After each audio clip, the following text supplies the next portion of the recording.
The good people at Wagner Meters sent me one of their moisture meters to review, and they were kind enough to send me the meter at no cost. If you're not familiar with Wagner Meters, they are the leading supplier of moisture meters for woodworkers since 1966. So they've been at this for a little while. The moisture meter that they sent me is model MMC220, which is a pinless moisture meter, and that is, it doesn't use pins to penetrate the wood fibers, but instead it uses electromagnetic radio waves. A critical property of wood that all woodworkers need to be constantly aware of is that wood fibers will absorb and release water as they equilibrate to the relative humidity level of the environment. When wood absorbs moisture as it equilibrates to a high relative humidity, the wood will expand across its width. And when it releases water as it equilibrates to a low relative humidity, it will contract or shrink across its width, and the amount of expansion or contraction is influenced by how dry or how wet the air is, and by the starting equilibrium moisture content of the wood. And this is where a moisture meter comes into play. In order to use the meter, you just need to power it on by pressing and releasing the power button. And then the next thing you need to do is set the species that you're going to be using for the meter on. And for me, it's cherry. And the booklet states that black cherry has a specific gravity of 0.50. So in order to set the meter to that specific gravity, I just press and release the species button, and that tells me the current setting that the meter is set at for a specific gravity. And here it's 0.42. So in order to increment it to 50 or 0.50, I just press and release the species button again, and now I can increment by just keep pressing the species button until I get to 50. And 50 corresponds to a specific gravity of 0.50. So once I have it set, I can then press and release the power button, and now the meter is set to that specific gravity. And if I wanted to check, I could just press the species button again, and it'll tell me that it's set at 0.50. There are two important things that you need to keep in mind when you're using this Wagner moisture meter. And the first is that there is a minimum width of material that you can measure the moisture content of. And this is due to the size of the sensor on the back of the meter, which measures 1.5 inches by 2.5 inches. So in order to take an accurate reading, you need to have the entire sensor completely covered by the wood that you're measuring. But I don't suspect that this width limitation would become a problem. The other thing to keep in mind is that the sensor will measure to a depth of 3/4 of an inch. So if you are measuring wood that is less than 3/4 of an inch thick, you need to keep a cushion of air underneath the wood in order to prevent an inaccurate reading. This chunk of cherry is almost 2 inches thick, so I should be able to take my readings with the wood directly on my bench with no trouble. In order to use the meter, the manual states to place 3 pounds of pressure onto the meter onto the piece of wood that you're measuring. And it's also a good idea to take multiple readings down the length of your wood, and then you could just average the values. And at the front of this piece of cherry, I am measuring 10.8% moisture content. And if I measure from the middle, I'm measuring 10.8% moisture content. Again, same as the front. And at the very end of the board, I am measuring 10.3% moisture content. Now I could check the repeatability of these measurements by doing this again and placing the meter within the same lines that I placed the meter last time. If I measure at the front, I'm measuring 10.8, so it's same as last time. And if I take a measurement from the middle again, 10.9. So I think last time it was 10.8, so that's pretty good repeatability. So if I measure from the very end of the piece of wood, I measure 10.3% moisture content, and that was the same as last time. So the repeatability of this unit is very good. Now, in all honesty, I've never used a moisture meter before that had pins, and I can already see a few advantages to using one that is pinless, and that is the speed of use. I can very quickly take measurements down the length of this board, and I don't have to worry about sinking pins as I go down the length of the wood. Now, another advantage to using one that is pinless would be if you wanted to take the moisture meter to the lumberyard and you wanted to check the moisture content of some wood that you may or may not be even buying.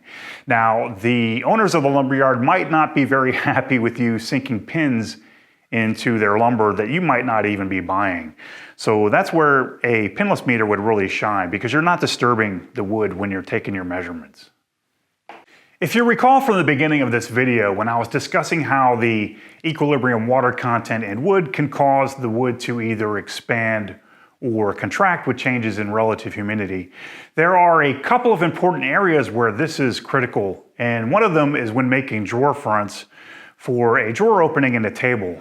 Now, experienced woodworkers tend to try and keep the gaps around the drawer to a minimum. Now, if you're not careful and you make the gap too small and don't take into account the moisture content of the drawer front, you could end up with a drawer that won't open during the humid months of the year because of the expansion of the drawer front.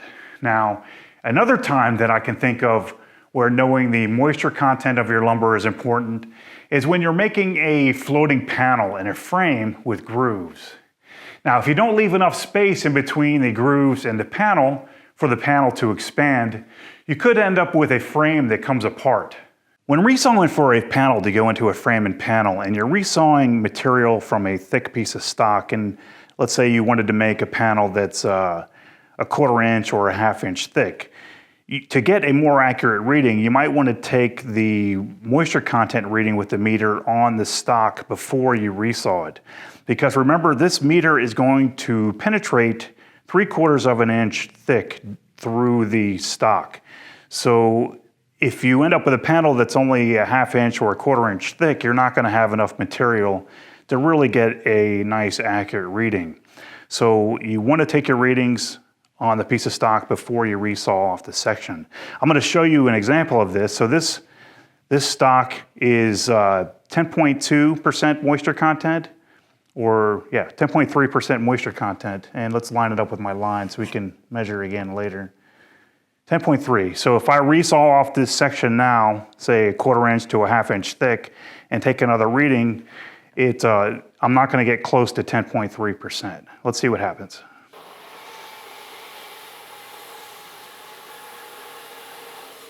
So this piece of wood was roughly 2 inches thick before I resawed off this section, which is 3/8 of an inch thick. Now, if you're going to take a reading on a piece of wood that's less than 3/4 of an inch thick, the manual states that you should have at least a 1 inch air gap underneath the piece of wood. So now we can take our reading in the same section as before, and if you remember, before I resawed it, the unit as a whole measured 10.3% moisture content. So we can see what we have now on just the 3/8 inch thick resawn section, and it measures 7.8% moisture content. So that's a significant drop in moisture content just from resawing off this piece of stock. Now, it's important to keep in mind that this piece of stock did not actually drop in moisture content because I resawed it off the bandsaw. It's just an artifact of the instrument from measuring a piece of stock that is very thin. So if I were to put this sandwich back together and take the reading in the same location again, I measure 10.2% moisture content, or actually it's flipped to 10.3. So if you remember, before I resawed off this top portion, the moisture content reading was 10.3. Now, if I really wanted to be a good scientist, I would measure the section from the thicker section of the cherry and see what I get for moisture content here, and then resaw off another 3/8 inch section and see if there's a change in moisture content by resawing off a thinner section as we saw before. So let's see what we get for the thicker section of lumber. It's measuring 10.6. So let me rip off or resaw off another 3/8 inch section and see what we get after I do that. All right, so I resawed off another 3/8 inch section, and before, if you remember, when I measured from here, I had a reading of 10.6% moisture content. So let's see what I get now, and I'm going to keep a air gap again underneath the piece of wood, and it measures 7.9. So again, a significant drop in moisture content by resawing off a thin piece of wood. Now if I stack them all together again, let's see what we get for moisture content. And we're back up to 10.0. So essentially where we were before I did any resawing. The discrepancy between the resawn section and the wood before it was resawn was something that I discovered while making a panel for my bed. I resawed a 1 inch thick board right down the middle, and both halves of the resaw were significantly lower in their measured moisture content than before they were resawn. Now, I don't see this as being a problem as long as you remember to take your readings on your stock before resawing them or before you plane them down too thin. On my website, I have a moisture calculator that allows you to enter your measured percent moisture content and the species of wood that you are using in your project, and it can be useful in predicting with confidence how much expansion or contraction you could expect throughout the year. Now, the final moisture content that you use will be dependent upon where you live in the United States and whether your project is going to be used for indoors or outdoors. You'll find a link to the calculator in the description below, as well as a link to Wagner meters. So I definitely think that this Wagner meter is going to come in handy when building furniture, and it's going to take a lot of the guesswork out of sizing drawer fronts and panels. It's incredibly easy to use, and the measurements I was getting were very repeatable, which is a property of a quality moisture meter. Thanks for watching.